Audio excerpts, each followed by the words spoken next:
Hello dear student, मेरे प्यारे विद्यार्थियों। आज हम अपने इस वीडियो लेक्चर में क्लास 12 मैथमेटिक्स का एक चैप्टर स्टार्ट करने वाले हैं। जैसा आप सभी को पता है कि हमारा चैनल जो है सीजी बोर्ड और सीबीएसई बोर्ड दोनों के लिए आपको वीडियो लेक्चर प्रोवाइड कराता है। तो जिन स्टूडेंट ने अभी तक हमारे चैनल को सब्सक्राइब नहीं किया वो सब्सक्राइब करें और बेल आइकन को जरूर प्रेस करें। ठीक है, चलो। तो जैसा मैंने बताया क्या कि हम आज क्लास 12 के एक इम्पोर्टेंट सब्जेक्ट मैथमेटिक्स को पढ़ने वाले हैं। ठीक है, यह पूरी तरह से हिंदी मीडियम के विद्यार्थियों के लिए है। इसका मतलब यह है कि ये सीजी बोर्ड और सीबीएसई हिंदी मीडियम वालों के लिए बेनिफिशियल होने वाला है। ठीक है, तो यदि आपके लिए यह वीडियो लेक्चर है तो अंत तक हमारे इस वीडियो लेक्चर में बने रहें। ठीक है, और हमारे वीडियो को अधिक से अधिक लोगों तक शेयर करें। ठीक है, चलो तो स्टार्ट करते हैं बिना टाइम वेस्ट करे। हम आज के इस वीडियो लेक्चर में मैथमेटिक्स का एक इकाई, जो लास्ट इकाई आपके सिलेबस में दिया हुआ इकाई नंबर 6 है ना, यूनिट नंबर 6, वो हम करने वाले हैं। जहां एक अध्याय है, अध्याय नंबर 13 प्रायिकता, प्रोबेबिलिटी, उसको हम यहाँ पढ़ने वाले हैं आज के अपने इस वीडियो लेक्चर में। तो देखो, कई लोगों के मन में सवाल आएगा कि सर अध्याय नंबर 13 से क्यों स्टार्ट कर रहे हैं, 1 2 3 4 सब छोड़ दिए, 13 से स्टार्ट कर रहे हैं। ठीक है, तो देखो बच्चों, ध्यान से सुनो। होता क्या है ना, एक्चुअल में हम 1 2 3 4 अच्छे से पढ़ ही लेते हैं और आखिरी में हमारा जो है इंटेंशन वो थोड़ा कम हो जाता है। स्कूल में भी जो है पढ़ाई थोड़ी कम हो जाती है, ढीली हो जाती है, और बोर्ड के लिए हम इस इम्पोर्टेंट चैप्टर को जो है अच्छे से कर नहीं पाते हैं ना। तो मेरा इंटेंशन यहाँ है कि भाई जब ये 13 जो चैप्टर है वो आपके लिए इतना इम्पोर्टेंट है और इसका आगे लेक्चर से कोई मतलब नहीं, आगे सिलेबस के आगे चैप्टर से कोई मतलब नहीं है उतना, तो आप इसको क्यों ना चालू करो और इसमें जो 10 मार्क्स आपके एग्जाम में आने वाले हैं उसको आप पूरी तरह से कवर कर लो ना। कोई गलत है क्या? ठीक है, तो ये बात समझ आया सभी को क्यों मैंने अध्याय नंबर 13 को लेके रहा यहाँ। ठीक है, तो देखो इकाई नंबर 6 अध्याय नंबर 13 प्रायिकता को हम आज यहाँ डील करेंगे और इसके बारे में आज इंट्रोडक्शन क्लास होने वाला है। ये आज का पहला वीडियो लेक्चर है, तो आज इंट्रोडक्शन ही हम लोग यहाँ करेंगे। ठीक है, यहाँ से आप ध्यान समझना, कुल अंक यहाँ 10 मिलेंगे और कुल प्रश्नों की संख्या रहेगी यहाँ 3। ठीक है, 10 अंक के लिए 3 प्रश्न पूछे जाएंगे और उनका विभाजन किस तरह से रहेगा, तो 2 अंक का 1 प्रश्न और 4 अंक का 2 प्रश्न आपके एग्जाम में, बोर्ड एग्जाम में पूछा जाएगा। ठीक है, तो ये बात अच्छे समझ आ गया सभी को क्या? ठीक है, चलो स्टार्ट करते हैं हम लोग आज अपने इस चैप्टर को।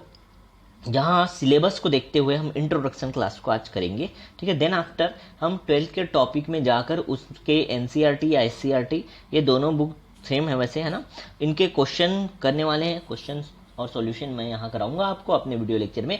साथ ही साथ जैसे ही अध्याय जो है कंप्लीट हो जाता है, कंप्लीट होने के बाद हम प्रीवियस ईयर के क्वेश्चन भी करने वाले हैं। ठीक है, तो विगत वर्षों में जो प्रश्न पूछे गए हैं अभी तक बोर्ड एग्जाम में, वो भी हम आज यहाँ अपने इस वीडियो लेक्चर के साथ स्टार्ट कर रहे हैं, जो आखिरी 5 6 7 पार्ट में जो है कंप्लीट होगा। ठीक है, तो वहां तक हम लोग चलेंगे। इस तरह से आपकी पूरी कंप्लीट यहाँ प्रिपरेशन हो जाएगी। ठीक है, चलो तो देखते हैं सिलेबस को सबसे पहले डिस्कस कर लेते हैं। सिलेबस या पाठ्यक्रम जो है इसके लिए दिया गया है इंट्रोडक्शन। सबसे पहले इंट्रोडक्शन हम लोग देखेंगे, देन कंडीशनल प्रोबेबिलिटी, सप्रतिबंध, प्रायिकता देखेंगे। उसके बाद प्रायिकता का गुणन नियम, उसके बाद हम लोग को पढ़ना है स्वतंत्र घटनाएं, फिर संपूर्ण प्रायिकता, और उसके बाद आता है क्या बेस प्रमेय। बेस प्रमेय को डील करेंगे और बेस प्रमेय के बाद जो टॉपिक है वह यादृच्छिक चर तथा इसके प्रायिकता बंटन, और उसके बाद 2 और टॉपिक रह जाएंगे, यादृच्छिक चर का माध्य तथा प्रसरण और बर्नौली परीक्षण तथा द्विपद बंटन। इतना टॉपिक करना है हमको अपने इस चैप्टर नंबर 13 में। ठीक है, चलो 1 बाय 1 सभी को हम लोग समझेंगे। सबसे पहले आज की क्लास में हम इंट्रोडक्शन देखते हैं, फिर नेक्स्ट जो वीडियो लेक्चर होगा हमारा, वहां हम कंडीशनल प्रोबेबिलिटी को, सप्रतिबंध प्रायिकता को पढ़ते हुए क्वेश्चन सॉल्व करते जाएंगे। ठीक है, तो देखो प्रायिकता को समझने के लिए आपको थोड़ी बातें तो पता होनी चाहिए, क्योंकि प्रायिकता आपके लिए नया नहीं है, आप पहले भी पढ़ चुके हो प्रायिकता। ठीक है, अब देखो प्रायिकता जिसने पढ़ा या कुछ बातें समझ आई और या कुछ भी नहीं आई, अभी तक 0 हो तो भी कोई इशू नहीं है, मैं स्टार्टिंग से यहाँ आपको बिल्कुल प्रिपेयर कराऊंगा। ठीक है, तो देखो कुछ टर्म है यहाँ जो आते हैं। सबसे पहले तो प्रायिकता को ही हम लोग इसको परिभाषित कर लेते हैं, देन उसके बाद कुछ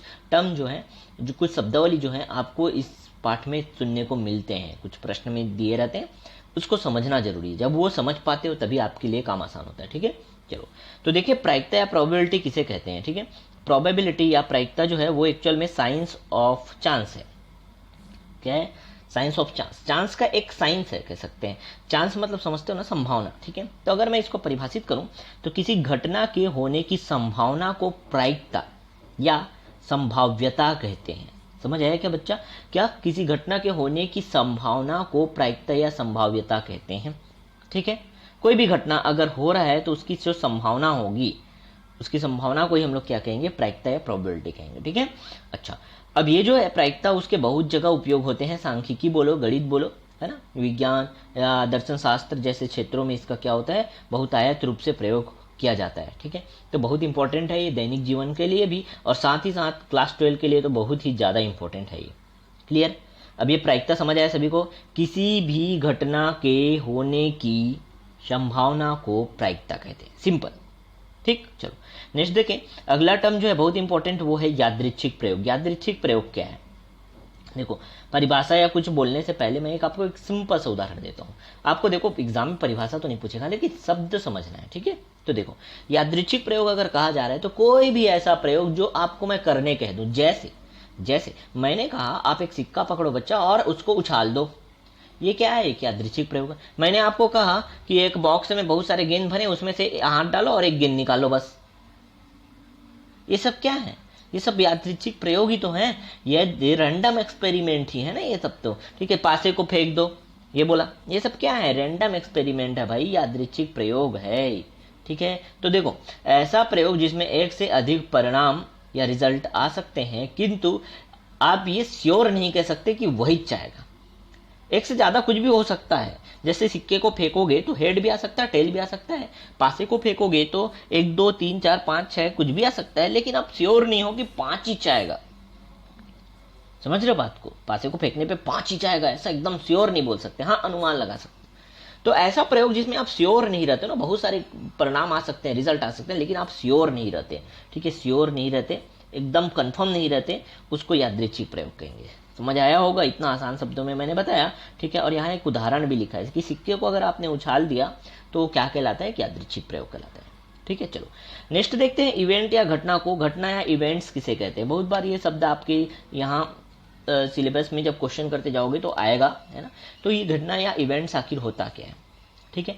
तो कोई भी आपने जो यादृच्छिक प्रयोग किया, उसको करने के बाद जो समस्त परिणाम आएगा, जितना भी संभव जो रिजल्ट आएंगे, ठीक है, क्या कहा मैंने, संभव रिजल्ट या परिणाम जो आएंगे, उनको आप समुच्चय के रूप में लिख दो, ठीक है।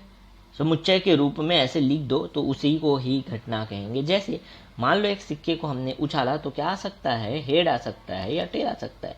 तो ये क्या है, यही तो घटना है भाई, यही तो इवेंट है ना, हेड आएगा या तो टेल आएगा, ठीक है। चलो वैसे ही अगर एक पासे को अगर हम फेंक देते हैं तो पासे को फेंकने पर 1 2 3 4 5 6 आएगा, ये क्या है, ये भी तो एक इवेंट है, एक घटना है।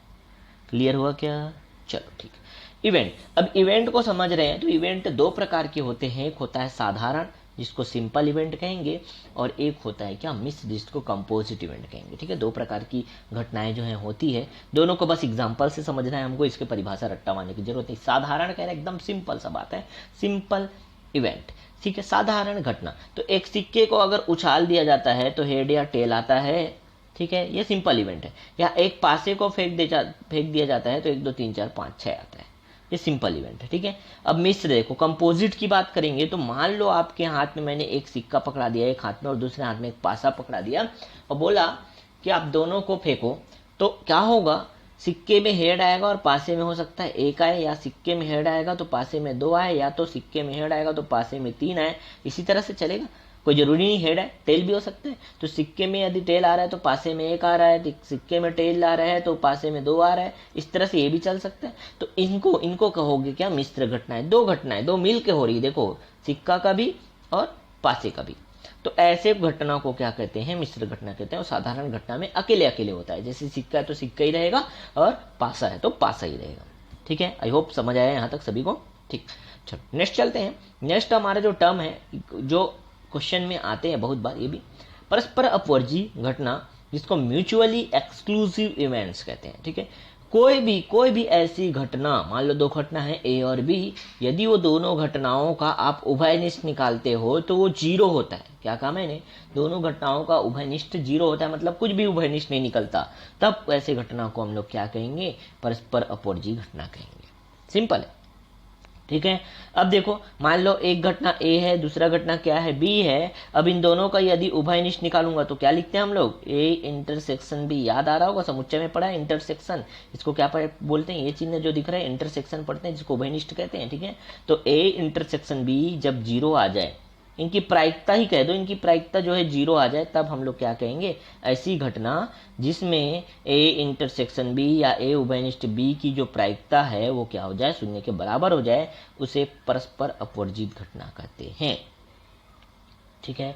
तो यदि दो घटनाएं आपके पास कौन कौन से हैं? ए और बी इस प्रकार हैं कि ए और बी का जो उभयनिष्ठ है उसकी प्रायिकता शून्य के बराबर है, तब ऐसी घटना को क्या कहते हैं? परस्पर अपवर्जित घटना कहते हैं, ठीक है। अब उदाहरण को अगर हम लोग देखें, इसके उदाहरण को समझे, तो सिक्के को उछालना, पासे को फेंकना, ये सब क्या है? परस्पर अपवर्जित घटना है। कैसे? देखो, सिक्के को जब आप उछालते हो तो एक बार में कोई एक ही चीज आएगा, चाहे हेड आएगा या टेल आएगा। अब मान लो एक बार में हेड आया, एक बार में टेल आया, तो उसमें आप उभयनिष्ठ निकाल पाए क्या? कुछ भी नहीं पाए ना, उभयनिष्ठ नहीं निकल सकता, ठीक है। वैसे ही है, आप पासे को भी फेंकोगे तो एक बार में कोई एक ही चीज आएगा ना, एक आएगा या तो दो आएगा या तो तीन आएगा या तो चार आएगा या तो पांच आएगा या तो छह आएगा, ठीक है। तो इस तरह की घटनाएं जो है उसको आप परस्पर अपवर्जित घटना कह सकते हो, ठीक है। बस ध्यान रखना है कि जब भी दो घटना परस्पर अपवर्जित तभी कहलाते हैं जब उनका उभयनिष्ठ निकालोगे ना, जब, तो कुछ भी नहीं निकलता, ठीक है। इसको इंटरसेक्शन कहते हैं। देखो, दो चिन्ह का उपयोग होने वाला है समुच्चय में, जैसा आपने पढ़ा था, ये इंटरसेक्शन और ये इंटरसेक्शन कहते हैं, जिसको उभयनिष्ठ नाम से जानते हैं, ठीक है। इंटरसेक्शन यहाँ मैंने लिखा है, देखो ये कोष्टक में लिखा हुआ है, ठीक है। और ये होता है यूनियन, जिसको हम लोग संघ कहते हैं। इसको क्या कहते हैं? यूनियन, ठीक है। यहाँ तक बातें समझ आई सभी को? चलो नेक्स्ट देखते हैं, सैंपल स्पेस या प्रतिदर्श या प्रादर्श समष्टि किसको कहेंगे, ठीक है। जैसे एक पासे को फेंक दिए, ध्यान से समझना, एक पासे को मैंने कहा आपको फेंक दो, एक पासे को आपने फेंका, तो इसको हमने कहा क्या? Random experiment. इसको कहा मैंने यादृच्छिक प्रयोग, ठीक है। पासे को फेंकना क्या है? यादृच्छिक प्रयोग है। लेकिन पासे को फेंकने के बाद जो आउटकम मिलता है, जो रिजल्ट मिलता है, उसे ही हम लोग प्रतिदर्श या प्रादर्श समष्टि कहते हैं। समझना फिर से, क्या कहा मैंने? एक पासे को आपको फेंक दो कहा मैंने, तो वो होता है रैंडम एक्सपेरिमेंट या यादृच्छिक प्रयोग। पासे को फेंक दिया तो वो क्या हो गया? रैंडम एक्सपेरिमेंट या यादृच्छिक प्रयोग। और उस पासे से जो आउटकम प्राप्त होगा, उस पासे को फेंकने से जो आउटकम प्राप्त हुआ, उसे हम लोगों ने क्या कहा? प्रतिदर्श या प्रादर्श समष्टि कहा, ठीक है। चलो, अब एक्सकॉस्टिव इवेंट या संभावना में संपूर्ण घटनाएं क्या होती है? ये भी एक तरह का घटना ही है, ठीक है। देखो, यदि दो घटना घटित हो रही है, कौन कौन सी? ए और बी, मान लो घटना घटित हो रही है, ठीक है। और यदि इनका हम यूनियन निकालते हैं, यूनियन मतलब संघ निकालते हैं, ठीक है, तब उसका मान यदि एक के बराबर आएगा, मतलब ए यूनियन बी का मान हम लोग अगर निकाले और उसकी प्रायिकता निकाल लिए, तो उसका मान अगर एक आ गया, तब इस तरह की घटनाओं को हम क्या कहेंगे? संभावना में संपूर्ण घटना या एक्सॉस्टिव इवेंट कहेंगे, ठीक है। तो देखो, ये प्रायिकता जब निकालना सीखेंगे ना, तो आसानी से आसान हो जाएगा हमारे लिए, ठीक है, कि प्रायिकता ए यूनियन बी की जो है वो एक के बराबर आएगा, तो उसे हम क्या कहेंगे? Exhaustive event. अब देखो, ये सर बता रहे हैं, क्यों बता रहे हैं समझना बच्चा। इससे होगा क्या ना, आपका जो कंपटीशन एग्जाम होगा, आगे जो एंट्रेंस एग्जाम में आप जब बैठोगे ना, तो यही सब तो आते हैं, डायरेक्ट क्वेश्चन पूछ दिया जाता है, ठीक है, कि भाई एक्सॉस्टिव इवेंट के लिए कौन सा शर्त है, इनमें से ABCD ऑप्शन दे दिया आपको। अरे आप पढ़े रहोगे तो आसानी से लगा दिए ना, उसमें कुछ सोचने वाली बात ही नहीं। तो एक एक चीज बहुत बारीकी से आप मेरे क्लास में सीखोगे और अच्छे से पढ़ोगे, तो ठीक है ना। चलो, अब देखो यहाँ उदाहरण देखें, हम लोग एग्जाम्पल देखें थोड़ा। तो एग्जॉस्टिव इवेंट की अगर एग्जाम्पल की बात करें, तो अगर आपको पासे को फेंकने का दिया मैं और दो घटना लिया, एक घटना ए है, एक घटना को बोला कि सम संख्या प्राप्त हो, मान लो, अच्छा यहाँ जो उदाहरण दिया उसी को ले लेते हैं। मान लो ए घटना जो है विषम संख्या प्राप्त हो बोला, और बी जो घटना है वो है सम संख्या प्राप्त होने का। पासे को फेंका तो विषम संख्या क्या क्या आता है? 1, 3 और 5, और सम संख्या क्या आता है? 2, 4 और 6, ठीक है।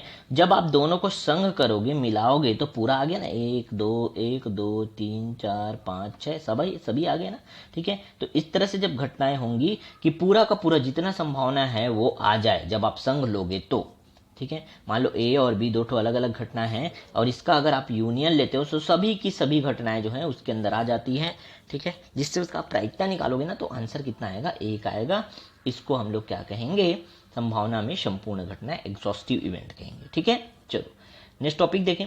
अब देखो इतना करने के बाद कुछ क्वेश्चन जो है आपके एग्जाम में आते हैं जो सिक्के से संबंधित रहते हैं, कार्ड से संबंधित रहते हैं और कुछ जो है पास से संबंधित रहते हैं, तो उसको थोड़ा समझ लें हम लोग। देखो सिक्का के बारे में अगर जानना चाहो तो सिक्का तो बहुत आसान है, कॉइन जिसको कहते हैं। कॉइन को अगर आप टॉस करोगे, फेंकोगे, एक सिक्के को आप फेंकोगे तो उसमें क्या संभव घटना है, तो हेड या तो टेल आता है। दो घटनाएं हैं संभव, ठीक है, एक सिक्के को फेंकने पे।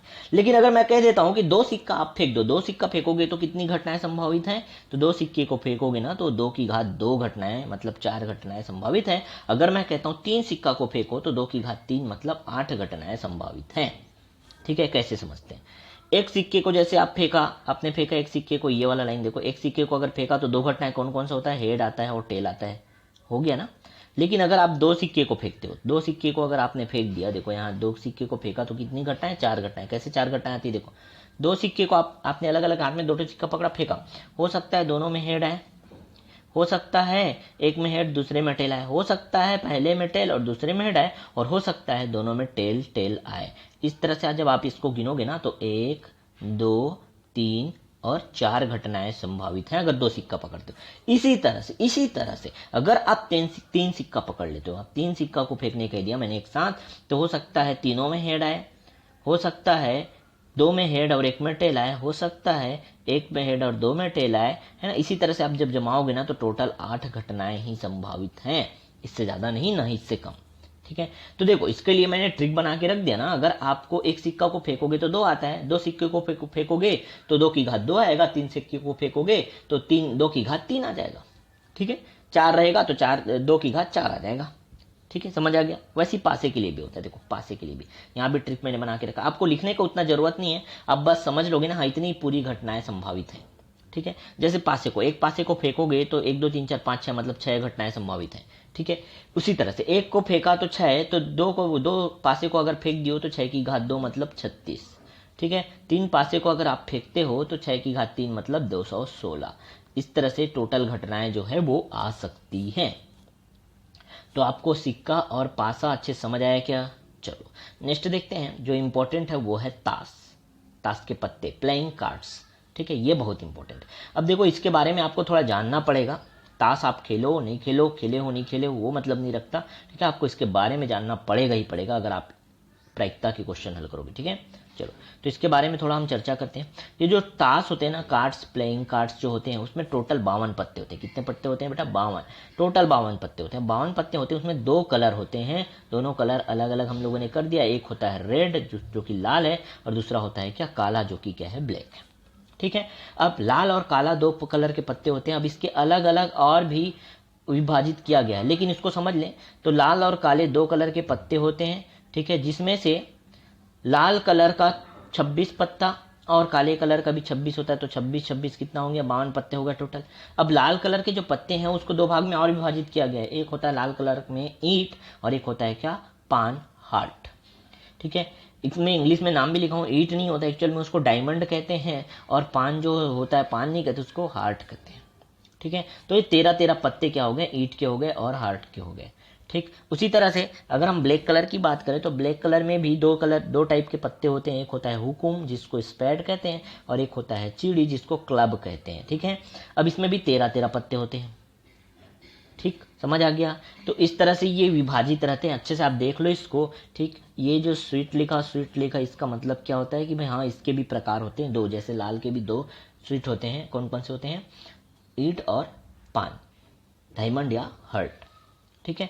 और अगर हम लोग बात करते हैं, ये HEART है ना बेटा, ठीक है। चलो ब्लैक कलर के पत्ते की बात करें तो हुकुम होता है, स्पैड जिसको कहते हैं, और होता है क्लब जिसको चिड़ी कहते हैं। यहाँ मैंने आकृति बनाने का कोशिश भी किया, आप देख के थोड़ा समझ लेना, ठीक है। 13 पत्ते इनके होते हैं। अब बात करते हैं एक एक चीज की। मान लो आप ईंट लो, पान लो, हुकुम लो, चिड़ी लो, कोई सा भी लो, ईंट, पान, हुकुम या चिड़ी लो, सब में क्या होते हैं, तो सब में एक बादशाह होता है, सब में एक क्वीन होता है और सब में एक जैक होता है, गुलाम होता है, ठीक है। और ये जो मैं बॉक्स में रख रहा हूँ, ठीक है, एक किंग होता है, एक क्वीन होता है और एक जैक होता है, बादशाह, बेगम और गुलाम होते हैं। इन सब में चेहरे छपे होते हैं। क्या होते हैं? इनमें चेहरे छपे होते हैं, इसलिए इसको चेहरे वाले या फेस कार्ड कहते हैं। क्या कहते हैं? Face card. चेहरे वाले पत्ते या क्या कहेंगे इसको? फेस कार्ड कहेंगे। ये बात समझ आ गया क्या? एक किंग होता है, एक क्वीन होता है और एक जैक होता है, बादशाह, बेगम और गुलाम होता है, ठीक है। इसके साथ साथ एक होता है क्या? इक्का, जिसको एस कहते हैं, इक्का। सब में इतना ही चीज होता है, ठीक है। लेकिन फेस कार्ड कितने होते हैं? सब में तीन तीन फेस कार्ड होते हैं। कितने टाइप हैं? 1 2 3 4। तो टोटल फेस कार्ड अगर मैं बोलूं या चेहरे वाले पत्ते बोलूं तो 4 या 12 पत्ते होते हैं जिसमें चेहरे छपे होते हैं, ठीक है। और सबका अपना अपना इक्का होता है, जिसको एस कहते हैं, ठीक है। और जो बच गए पत्ते क्या होते हैं? 2 से 10 तक के नंबर होते हैं, 2 से 10 तक नंबर वाले पत्ते होते हैं। इस तरह से टोटल आप गिनोगे तो 13 पत्ते सभी के होते हैं, 13 पत्ते। बात समझ आ गया ना? ठीक, चलो। तो इतनी बातें समझने के बाद हम लोग आ जाते हैं मेन प्रायिकता में, जो आपने पढ़ा क्लास 11 में भी पढ़ा इसको, है ना। अब एक सूत्र की बात करूंगा मैं यहाँ, ठीक है। और इसी से हमारा जो क्लास है वो अब स्टार्ट हो गया है। अब समझ लो इस सूत्र को, इसे भी आप पहले पढ़ चुके हो, इसको मैं यहाँ डिस्कस कर देता हूं। देन आफ्टर हम लोग क्या करेंगे? कंडीशनल प्रोबेबिलिटी, जो क्लास 12 का फर्स्ट टॉपिक दिया हुआ है, और इससे कुछ क्वेश्चन जो है हम लोग नेक्स्ट वीडियो लेक्चर में आपको प्रोवाइड कराएंगे, ठीक है। तो तैयार रहोगे इतनी सारी चीजें जो आज का इन्फॉर्मेशन मैंने दिया, इंट्रो दिया, उसको लेकर, ठीक है। चलो, तो इसको लास्ट टॉपिक को आज कवर करते हैं, जो है क्या? प्रायिकता, प्रोबेबिलिटी। इसको निकालेंगे कैसे? देखो, मान लो कोई घटना ई है, उसके घटित होने की प्रायिकता निकालनी, तो उसको लिखते हैं ऐसे हैं, प्रोबेबिलिटी ऑफ ई, या ई के घटना ई के घटित होने की प्रायिकता बराबर, ठीक है, number of favourable outcome, number of favourable outcome upon number of total outcome. समझना बात को, number of favourable upon number of total outcome, ठीक है। तो जितना भी फेवरेबल है, जितना यहाँ चांस है, ठीक है, या जो चीज पूछा गया ऊपर में रहेगा और जितना संभव है वो नीचे रहेगा, ठीक है। सीधा साधारण शब्दों में मैंने लिख दिया यहाँ आपको कि जो चीज प्रश्न में पूछा जाएगा उसकी संख्या को आप ऊपर रखोगे, और जितना संभावना बन सकता है उसकी संख्या को आप कहाँ रखोगे? नीचे रखोगे। तो इस तरह से क्या बन जाएगा? जो पूछा जाए उसको, उसकी संख्या को ऊपर, और जितना संभव घटना है उसकी संख्या को कहाँ? नीचे। तो आपका ये सूत्र बन जाता है, सिंपल साधारण शब्दों में। देखो, इसको लिख के मत आ जाना एग्जाम में, ये मैं आपको समझाने के लिए लिखा हूँ, ठीक है। ये बात समझ आ गया? जैसे अगर मैं बोलता हूं कि भाई एक सिक्के को फेंका जाता है और उसमें हेड आने की प्रायिकता बताओ, चित्त आने की प्रायिकता। हेड और टेल बोल रहा हूं, मतलब समझ रहे हो ना, शुरू से बोल रहा हूं हेड टेल, तो चित्त और पट होता है उसका मतलब, ठीक है। तो हेड आने की प्रायिकता अगर मैं पूछ रहा हूं तो क्या आएगा? मैं बोल रहा हूं हेड आने की प्रायिकता, मतलब हेड कितना है? 1 है ना, तो 1 ऊपर में रहेगा, जो पूछा जा रहा है उसको ऊपर में रखो। और कितनी टोटल संभव घटनाएं जो आ सकती है? तो हेड और टेल 2 संभव घटनाएं जो आ सकती है, इसलिए क्या हो जाएगा? इसका आंसर हो जाएगा 1/2। इस तरह से बनता है, ठीक है।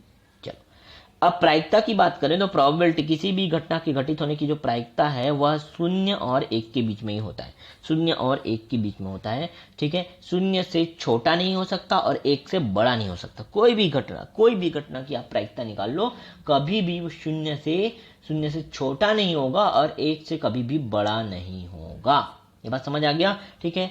अब लेकिन बराबर हो सकता है, मैंने कहा बड़ा नहीं होगा और छोटा नहीं होगा, कहना मतलब कि बराबर हो सकता है। तो बराबर अगर हो गया, मान लो 0 के बराबर हो गया, तो ऐसी घटना को असंभव घटना कहेंगे। और यदि किसी चीज की प्रायिकता जो है 1 आ गई तो इसको श्योर इवेंट कहेंगे, फिक्स या डेफिनेट इवेंट कहेंगे, डेफिनेट घटना कहेंगे, निश्चित घटना कहेंगे, ठीक है। तो ये पूरी बातें आपको समझ आई क्या? प्रायिकता निकालने का सीधा सिंपल सा सूत्र है। किसी भी घटना के, मान लो मैं घटना ई ले रहा हूँ ना, कोई घटना ए ले रहा है, कोई घटना बी ले रहा है, कोई घटना सी ले रहा है, आगे हम लोग प्रश्न करेंगे तो करेंगे उसको। लेकिन मान लो मैंने घटना ई बोला, तो किसी भी चीज के या किसी भी घटना के घटित होने की प्रायिकता बराबर जो चीज पूछा जाए ऊपर में रहेगा और जितना संभव घटना है वो नीचे रहेगा। दोनों को बटे में कर दो, आपका आंसर आ गया, सिंपल, ठीक है। इस तरह से क्या करोगे आप? हल करोगे। तो ये रहा आज का इंट्रोडक्शन क्लास। यदि क्लास अच्छा लगा और आपको कंटिन्यू क्लासेस चाहिए मैथ्स के भी रेगुलर, जैसे ही मैंने फिजिक्स और केमिस्ट्री का प्रोवाइड कराना स्टार्ट कर दिया हूं, वैसे अगर मैथ्स की भी रेगुलर जो आपको क्लास चाहिए, बहुत ही बेहतरीन तरीके से, याद रखना क्वालिटी से मैं कभी कंप्रोमाइज नहीं करता बेटा। मैं एक बात बता दूं, जो मेरे साथ अभी जुड़े हैं वो शायद हमें नहीं जानते, है ना, लेकिन आप क्या करते हो, बस हाँ देख लिए थोड़ा, अरे बेटा आपके फायदे के लिए आप देखो तो सही पूरा। थोड़े से देर में आपने डिसाइड कर लिया कि नहीं मुझे ये देखना ही नहीं है, मुझे तो बस वो बुक में जो लिखा है पढ़ लेना है। अरे मैं आसान शब्दों में आपके लिए लेकर आया हूं ये चीजें, तो आप नहीं देखोगे तो कौन देखेगा, ठीक है। तो एक काम करना है सभी स्टूडेंट को कि हमारे इस यूट्यूब चैनल को ना सभी लोगों तक पहुंचाना है, और जिन्होंने अभी तक सब्सक्राइब नहीं किया वो सब्सक्राइब जरूर करना है। इससे क्या होगा ना, स्टेबिलिटी आएगी। और जैसे ही मैं बोर्ड में पढ़ाना स्टार्ट करूंगा, लॉकडाउन के कारण बोर्ड में क्लास नहीं ले रहा हूँ, तो ये भी तो शायद समझ आ रहा होगा आसानी से, मैं बहुत सिंपल तरीके से बताऊँ। बोर्ड में पढ़ाना जब चालू करूंगा तो वो फैसिलिटी हमको मिल पाए, इसलिए मैं सब्सक्राइब करने कह रहा हूँ, वो आप ही के फायदे के लिए बेटा। तो 2 चैनल मैंने आपके जो लिंक में है वो डाल दिया, उसको देखो थोड़ा और सब्सक्राइब करो, अच्छा लगता है तो, है ना। जितने भी मेरे ग्रुप में बच्चे जुड़े हुए हैं सबके लिए कह रहा हूँ, ठीक है। तो देखो, जिनको भी नेक्स्ट वीडियो लेक्चर और चाहिए तो वो लोग जरूर कमेंट बॉक्स में कमेंट कर लेना। मैं इसी तरह से आपको मैथ्स और फिजिक्स और केमिस्ट्री तीनों के वीडियो लेक्चर जो है प्रोवाइड कराते रहूँगा, ठीक है। तो मिलते हैं नेक्स्ट वीडियो लेक्चर में। ओके, घर पे रहो, अच्छे से पढ़ो, ध्यान से पढ़ो, ठीक है। स्टार्टिंग से बेसिक से पूरा पढ़ो, जीरो से हम पढ़ाते हैं, जीरो से आप पढ़ो, पूरे क्वेश्चन सॉल्व कराएंगे, फिर प्रीवियस ईयर के क्वेश्चन भी करेंगे, ठीक है। चलो, तो मिलते हैं नेक्स्ट वीडियो लेक्चर में। Okay, bye.